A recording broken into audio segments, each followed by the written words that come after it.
Blue lock chapter 303 തൊട്ടിട്ട് 308 വരെ ഇപ്പോൾ റിലീസായിട്ടുണ്ട്. സോ ഇനി അങ്ങോട്ട് നമ്മൾ ഓരോ ദിവസവും ഓരോ ചാപ്റ്റേഴ്സ് വെച്ചിട്ട് നമ്മൾ എക്സ്പ്ലെയിൻ ചെയ്ത് തുടങ്ങും. അതുകൊണ്ട് പഴയ പോലെ തന്നെ ചാനൽ ഒന്ന് ആക്റ്റീവ് ആവും. ഞാനിപ്പോൾ കുറച്ച് നാളായിട്ട് നല്ല ഡൗൺ ആണ്, അതുകൊണ്ടാണ് ചാപ്റ്റേഴ്സ് ഒന്നും പിന്നെ വീഡിയോസ് ഒന്നും വരാത്തത്. സോ ഓരോ ദിവസവും ഓരോ ചാപ്റ്റേഴ്സ് വെച്ചിട്ട് എക്സ്പ്ലെയിൻ ചെയ്യാൻ പോവാണ്. എല്ലാവരും സപ്പോർട്ട് ചെയ്യുന്നു പ്രതീക്ഷിക്കുന്നു. ആൻഡ് ഇന്ന് നമ്മൾ 303 വെച്ചിട്ടാണ് തുടങ്ങുന്നത്. ആൻഡ് 308 എത്തുമ്പോൾ നമ്മൾ ഇത്രയും നാളെ വിചാരിച്ചിരുന്ന ഒരാള് സഡൻ ആയിട്ട് വില്ലൻ ആവാൻ പോവാണ്. ആൻഡ് പുതിയൊരു വില്ലനും കൂടി എൻട്രി ആവാൻ പോവാണ്. സോ ബ്ലൂ ലോക്കിന്റെ തുടർന്നുള്ള കാര്യങ്ങളെല്ലാം അറിയണമെന്ന് താല്പര്യമുള്ളവർക്ക് വീഡിയോ മുന്നോട്ട് കാണാം. നിങ്ങൾക്ക് വീഡിയോ ഇഷ്ടപ്പെടുകയാണെന്നുണ്ടെങ്കിൽ ലൈക്ക് ചെയ്യാം, ഷെയർ ചെയ്യാം, സബ്സ്ക്രൈബ് ചെയ്യാം. ആൻഡ് ഇത് മാത്രമല്ല, ബ്ലൂ ലോക്ക് മാത്രമല്ല, നമുക്ക് കുറച്ചുകൂടി ബെറ്റർ ആയിട്ടുള്ള കോണ്ടന്റ്സ് കൂടി ഞാൻ ആലോചിച്ച് വെച്ചിട്ടുണ്ട്. എല്ലാം റെഡിയാക്കാം. So if you are interested, keep watching.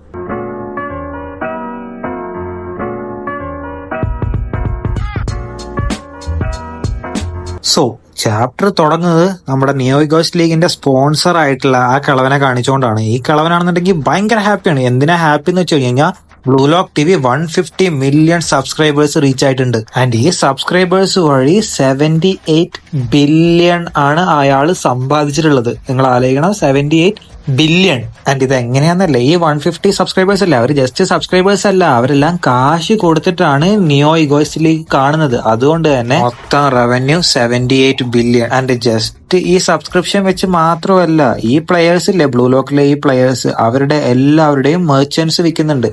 In fact നമ്മൾ തന്നെ വാങ്ങിക്കും. അതായത് ബ്ലൂ ലോക്ക് കാണുന്ന അനിമ കാണുന്നവർ പോലും മേടിക്കും. അപ്പോഴാണ് അവിടെയുള്ള ആൾക്കാർ അവരും മെർച്ചൻസ് മേടിക്കുന്നുണ്ട്. അതും നന്നായിട്ട് ഇയാൾക്ക് കാശ് കിട്ടുന്നുണ്ട്. ആൻഡ് ഇത് ഇത്രയും പോപ്പുലർ ആയതുകൊണ്ട് തന്നെ ഫിഫയും ഇവരായിട്ട് കൊലാബറേഷൻ ചെയ്യാൻ വേണ്ടി ഒരുങ്ങി നിൽക്കുകയായിരിക്കും ബ്ലൂ ലോക്കിൽ. അതെ, ഇതിലും ഫിഫയ്ക്ക് ഫിഫ എന്ന് തന്നെയാ പറയുന്നത്. ഓക്കെ, ആൻഡ് ഐ നോ നിങ്ങൾക്ക് ആർക്കും ഈ കളവനെ ആർക്കും ഇത്ര ഇഷ്ടമില്ല എന്നുള്ള കാര്യം എനിക്കറിയാം. പക്ഷെ ഇയാളാണ് നാഗിയെ തിരിച്ചു കൊണ്ടുവരാനുള്ള തുറുപ്പ് ചീട്ട്. ആൻഡ് അതെങ്ങനെയാന്നല്ലേ കണ്ടോ അറിയാൻ. ആൻഡ് ഇൻഫാക്ട് ഈ 303 ചാപ്റ്ററിന്റെ കവർ പേജ് പോലും വരാന്നറിയോ, ഇയാളാണ്. ഇയാളുടെ ഒരു ഫോട്ടോ കാണിച്ചിട്ടാണ് ഇതിന്റെ കവർ പേജ് പോലും. ആൻഡ് അങ്ങനെ ഇയാളുടെ ഈ പൊലിവെല്ലാം കാണിച്ചതിന് ശേഷം നമുക്ക് പിന്നെ കാണിക്കുന്നത് ഇയാൾ ഈഗോ വിളിപ്പിക്കുന്നതാണ്. ഇയാളാണല്ലോ ജാപ്പനീസ് ഫുട്ബോൾ അസോസിയേഷന്റെ പ്രസിഡന്റ്. അതുകൊണ്ട് തന്നെ ഇയാൾ ഈഗോ വിളിപ്പിക്കും. ആൻഡ് ഈഗോ വന്ന പാടന്നെ ഇയാൾ ഈഗോയെ പൊക്കി പറയാൻ തുടങ്ങും. കാരണം ഈഗോ കാരണമാണല്ലോ ഇയാൾ ഇത്രയും കാശ് ഉണ്ടാക്കുന്നത്. അതുകൊണ്ട് തന്നെ ഇയാൾ ഈഗോയെ അങ്ങനെ പൊക്കി പറയാൻ തുടങ്ങും. പണ്ടൊക്കെ ഇയാൾ അങ്ങോട്ടും ഇങ്ങോട്ടും കണ്ടത്, അതായത് ഇവര് രണ്ടുപേരും അങ്ങോട്ടും ഇങ്ങോട്ടും കണ്ട ഊക്കി വിടലായിരുന്നു. ഇപ്പൊ ഇയാൾ ഈഗോയെ അങ്ങനെ പൊക്കി അടിച്ചു വെച്ചേക്കുക. കാരണം ഇത്രയും കാശ് കിട്ടുന്നുണ്ടെങ്കിൽ ഞാനാണെങ്കിൽ പോലും ചെയ്യും, അത് വേറെ കാര്യം. പക്ഷെ ഇതൊക്കെ ഓക്കെ ആണെന്നുണ്ടെങ്കിലും ഇയാൾക്ക് ഒരു കാര്യത്തിൽ യോജിപ്പില്ല. അതാണ് നാഗിയെ പോലൊരു പോപ്പുലർ പ്ലെയറിനെ എന്തിനാണ് ഈഗോ പുറത്താക്കി എന്നുള്ള കാര്യം ആലോചിച്ചിട്ട് ഇയാൾക്ക് ഇപ്പോഴൊരു എഴുത്തും പിടിയില്ല. ആൻഡ് ഇതിന്റെ മറുപടി ആയിട്ട് ഈഗോ സിമ്പിൾ ആയിട്ട് ഇതാണ് റൂള്, ഇതുപോലെ ഇവിടെ നടക്കുള്ളൂ എന്ന് പറയും. ആൻഡ് ഇത് കേട്ടിട്ട് ഇയാൾ വീണ്ടും അലറിക്കൊണ്ട് പറയും, ആൾക്കാർ നാഗിയെ തിരിച്ചു കൊണ്ടുവരാനും നിങ്ങൾ ഭയങ്കര ക്രൂവലും ആണെന്നാണ് ഈ ടൈപ്പ് ചെയ്ത് അത് കമന്റ് ചെയ്തുകൊണ്ട് എടുക്കുന്നത്. ലക്ഷക്കണക്കിന് ആളുകളാണ് നാഗിയെ തിരിച്ചു കൊണ്ടുവരാൻ വേണ്ടിയിട്ട് പറഞ്ഞുകൊണ്ടിരിക്കുന്നത്. ആൻഡ് നാഗി ഒരു മണി മേക്കിംഗ് മെഷീനാണ്. അതുകൊണ്ട് തന്നെ അവനെ എന്തായാലും ബ്ലൂ ലോക്കിലോട്ട് തിരിച്ചു കൊണ്ടുവന്നിട്ട് ഒരു വട്ടം അവനെ കൊണ്ട് സോക്കർ കളിപ്പിക്കും. ആൻഡ് ഇതെല്ലാം കേട്ടപ്പോ ഞാൻ വിചാരിച്ചു, ഈഗോ ഇയാൾ പറയുന്നല്ലേ, ഇയാളല്ലേ അസോസിയേഷൻ പ്രസിഡന്റ്, അതുകൊണ്ട് തന്നെ എന്തേലൊക്കെ കേൾക്കുന്നു, ഈഗോ എന്തേലൊക്കെ കേൾക്കുന്നു വിചാരിച്ചു.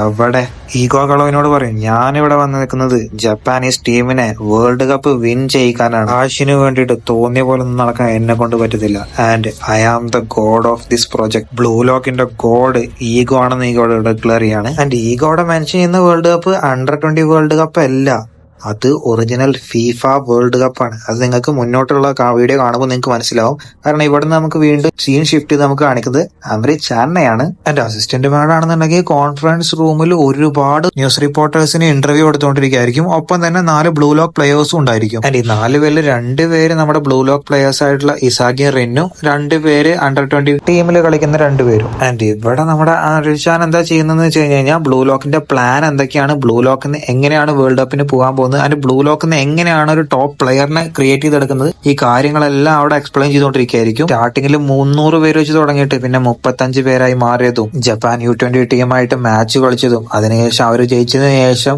ഫേസ് 2 ബിഗിൻ ആയതും, ഫേസ് 2 നിയോ ഇഗോയിസ്റ്റിക് ലീഗ് തുടങ്ങിയതും, അവിടുന്ന് 35 പേരുണ്ടായിരുന്നത് 23 പേരായി മാറിയതും, ആ 23 പേര് അണ്ടർ-20 വേൾഡ് കപ്പ് കളിക്കാൻ വേണ്ടിയിട്ട് ഒരുങ്ങുന്നതും. ആൻഡ് ഇൻഫാക്ട് ഈ വേൾഡ് കപ്പ് നടക്കാൻ പോകുന്നത് ജപ്പാനിൽ തന്നെയാണ്. ആൻഡ് ജപ്പാൻ ഹോസ്റ്റിംഗ് കൺട്രി ആയതുകൊണ്ട് തന്നെ ബാക്കിയുള്ള എല്ലാ കൺട്രീസ് നിന്നുള്ള പ്ലെയേഴ്സും ഇങ്ങോട്ടായിരിക്കും വരുന്നത്. Like Brazil, Germany, Spain, France, അങ്ങനെ എല്ലാ ടീമും ജപ്പാനിലോട്ടാണ് വരാൻ പോകുന്നത്. അതിന്റെ നല്ല കിടിലം പ്ലെയേഴ്സും വരാൻ പോകുന്നുണ്ട്. ലൈക്ക് നമ്മുടെ ജൂലിയൻ ലോക്കിന് ശേഷം നമ്മുടെ കൈസറൊക്കെ അല്ലേ, കൈസറും ജൂലിയൻ ലോക്കിയും ഒക്കെ വരും. പക്ഷെ നമ്മൾ വിചാരിക്കുന്ന പോലെ നമ്മുടെ സ്നഫി, അതുപോലെ തന്നെ നിയോൽ നോവ, അങ്ങനെ കുറെ മാസ്റ്റേഴ്സ് ഒക്കെ ഉണ്ടായിരുന്നില്ല. അതിൽ മാസ്റ്റേഴ്സിൽ 20 വയസ്സിന് മുകളിലുള്ളവരൊന്നും ഇതിൽ കളിക്കില്ല.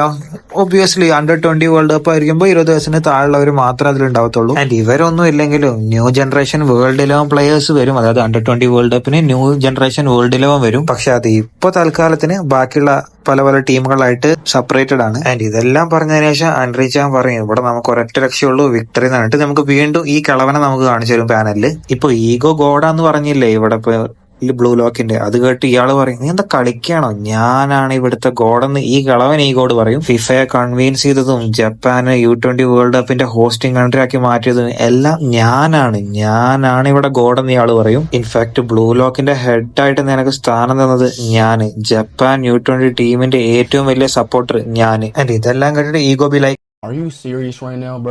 ആൻഡ് ഇതിനുശേഷം ഇയാൾ ഈഗോക്ക് ഒരു ഓർഡർ കൊടുക്കും, ബിങ് സെഷിറോ നാഗി ബാക്ക് എന്ന് പറഞ്ഞിട്ട്. ആൻഡ് ഇത് കേട്ടിട്ട് ഈഗോ ആദ്യം ഒന്നും മിണ്ടാണ്ടിരിക്കും, കാരണം ഇയാളല്ലേ ചെയർമാൻ, അതുകൊണ്ട് തന്നെ ആദ്യം ഒന്നും മിണ്ടാണ്ടിരിക്കും. ആൻഡ് ഇതിന് ശേഷം ഈഗോ പറയും അങ്ങനെയാണെന്നുണ്ടെങ്കിൽ ഞാൻ ഇവിടെ വെച്ച് കിട്ടിയെന്ന് പറയും. അതെ, നാഗിയെ തിരിച്ചു കൊണ്ടുവരണമെന്നുണ്ടെങ്കിൽ ഞാൻ ഇവിടെ വെച്ചിട്ട് കിട്ടിയെന്ന് പറയും. കാരണം ഇപ്പൊ ഞാൻ ഈ തെരഞ്ഞെടുത്ത പ്ലെയേഴ്സ് എല്ലാം ഇത്രയും വലിയൊരു ടൂർണമെന്റിൽ ഇത്രയും നന്നായിട്ട് കോമ്പീറ്റ് ചെയ്തിട്ട് ഈ 23 പ്ലെയേഴ്സിൽ സ്ഥാനം പിടിച്ചവരാണ്. സോ അവരാണ് ഇപ്പൊ ഉള്ളതിൽ വെച്ചിട്ട് U20 കളിക്കാൻ വേണ്ടി ബെസ്റ്റ് പ്ലെയേഴ്സ്. എല്ലാം പ്ലാനിങ് അക്കോർഡിംഗിലായിട്ടാണ് നടന്നുകൊണ്ടിരിക്കുന്നത് ഈഗോ പറയും. ഈ പ്ലാനിങ് എല്ലാം പൊളിച്ചിട്ട് ഇനി നാഗിയെ തിരിച്ചു കൊണ്ടുവരാനാണെന്നുണ്ടെങ്കിൽ ഞാൻ ഇവിടെ വെച്ച് നിർത്തി പോകുന്നുള്ള കാര്യം ഈഗോ പറയും. ആൻഡ് ഇതിന് ശേഷം ഈഗോ ഇയാളത്തെ ഒരു കാര്യം പറയും, ഞാൻ പറഞ്ഞ കാര്യം നിനക്ക് ഓർമ്മയില്ലേ, നീ അടുത്ത് പ്രോമിസ് ചെയ്തിട്ടുണ്ടായിരുന്നു ഞാൻ സെലക്ട് ചെയ്യുന്ന 23 പ്ലെയേഴ്സ് ആയിരിക്കും, ഞാൻ സെലക്ട് ചെയ്യുന്ന 23 പ്ലെയേഴ്സ് ആയിരിക്കും U20 വേൾഡ് കപ്പ് കളിക്കുക. സോ ഞാൻ സെലക്ട് ചെയ്ത 23 പ്ലെയേഴ്സിനെ ഞാൻ തന്നിട്ടുണ്ട്. And I won't choose Seishiro Nagi എന്ന് പറയും. അതായത് ഈഗോ 23 പ്ലെയേഴ്സിനെയാണ് സെലക്ട് ചെയ്യുന്നത്. ഞാൻ മുന്നത്തൊരു വീഡിയോയിൽ പറഞ്ഞിട്ടുണ്ടായിരുന്നു സം കൺട്രീസ് 26 പ്ലെയേഴ്സ് ആയിട്ട് വേൾഡ് കപ്പ് കളിക്കാൻ പോകാറുണ്ട്. ഇൻ കേസ് എന്തെങ്കിലും ഇഞ്ചേർഡ് എന്തെങ്കിലും ആയി കഴിഞ്ഞ് കഴിഞ്ഞാൽ എക്സ്ചേഞ്ച് ചെയ്യാൻ വേണ്ടിയിട്ട് 26 പ്ലെയേഴ്സ് ആയിട്ട് പോകാറുണ്ട്. സോ ഇവിടെ ഈഗോ 23 പ്ലെയേഴ്സിനെ സെലക്ട് ചെയ്തു.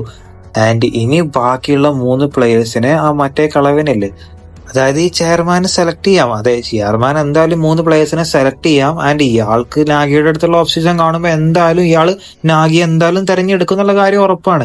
ആൻഡ് ഇതിന് ശേഷം നമുക്കൊരു കാര്യം കാണിക്കുന്നുണ്ട്. ആ കാര്യത്തിൽ എന്തായാലും ബ്ലൂ ലോക്ക് മാങ്ക എന്തായാലും ഇപ്പൊ അടുത്തൊന്നും തീരാൻ പോകുന്നില്ല എന്നുള്ള കാര്യം നമുക്കവിടെ കാണിക്കുന്നുണ്ട്. കാരണം ഇവിടെ നമുക്ക് ക്ലിയർ ചെയ്ത് തരുന്നുണ്ട്, ആൻഡ്രി ചാൻ പറയുന്നുണ്ട് U20 വേൾഡ് കപ്പ് കൂടെ ഇവിടെ നിൽക്കാൻ പോകുന്നില്ല. ജപ്പാനീസ് ബ്ലൂ ലോക്കിന്റെ ഏറ്റവും വലിയ ആഗ്രഹം എന്താ വെച്ച് കഴിഞ്ഞാൽ ഫിഫ വേൾഡ് കപ്പ് വിൻ ചെയ്യലാണ്. സോ U20 വേൾഡ് കപ്പ് ആർക്കിന് ശേഷം നമുക്ക് വേൾഡ് കപ്പ് ആർക്കും കാണിക്കാൻ പോവാണ് മക്കളെ. പക്ഷെ അപ്പോഴേക്കൊക്കെ ഇവിടെ പലരുടെയും കല്യാണം കഴിഞ്ഞ് ചിലവരൊക്കെ ചിലപ്പോ എന്തെങ്കിലുമൊക്കെ ആയി ഉണ്ടാവും, ചിലരൊക്കെ ജീവനോടെ ഉണ്ടെന്നുണ്ടാവും. കാരണം 2, 3, 4 വർഷങ്ങളൊക്കെ എന്തായാലും എടുക്കും. അത്രയും സമയമുണ്ട് ഇത് തീരാൻ വേണ്ടിട്ട്. കാരണം ഓരോ ഹീറ്റേഴ്സ് വരുമ്പോഴും ഇതിങ്ങനെ നിർത്തിയിട്ട് പിന്നെയും ചാപ്റ്റേഴ്സ് വരും, പിന്നെ അതിലിടയ്ക്ക് കുറെ ഫില്ലേഴ്സ്, അതിന്റെ ഇങ്ങനെ കുറെ ഹീറ്റേഴ്സും വരുന്നതുകൊണ്ട് തന്നെ ഒരു മിനിമം ഒരു 4 വർഷമെങ്കിലും ടൈം എടുക്കും ഇപ്പൊ ഈ വേൾഡ് കപ്പ് ആർക്കൊക്കെ വരാൻ വേണ്ടിയിട്ട്. ആൻഡ് ഇതിനുശേഷം ഈ കളവൻ പറയും, ഈഗോട് പറയും, ഇൻ കേസ് നീ ജപ്പാൻ ടീമിനെ വിക്ടറി നേടി കൊടുത്തിട്ടില്ല എന്നുണ്ടെങ്കിൽ നിന്നെ ഇവിടുന്ന് പുറത്താകുന്നുള്ള കാര്യം പറയും. ഈഗോയുടെ പ്ലാൻ തന്നെ തുടക്കം മുതൽ ആദ്യം അതായിരുന്നു. കാരണം ഒന്നല്ലെങ്കിൽ അവൻ ജപ്പാൻ ടീമിന് വേണ്ടിയിട്ട്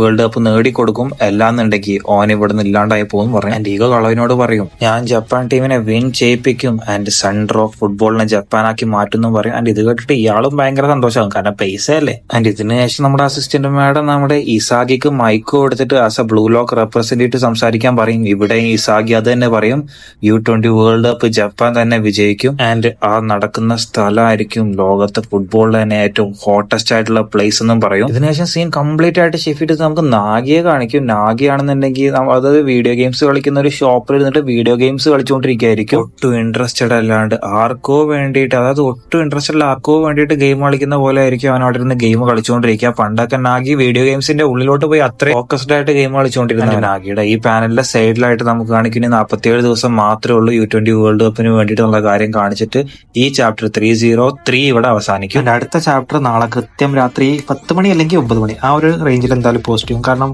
ഓഫീസ് കഴിഞ്ഞ് വന്നിട്ട് എഡിറ്റിംഗ് കഴിഞ്ഞിട്ട് പോസ്റ്റ് ചെയ്യണം. സോ ഒരു 10 മണി 9 മണി ആ റേഞ്ചിൽ നാളെ അടുത്ത ചാപ്റ്റർ വരും. So bye guys, by.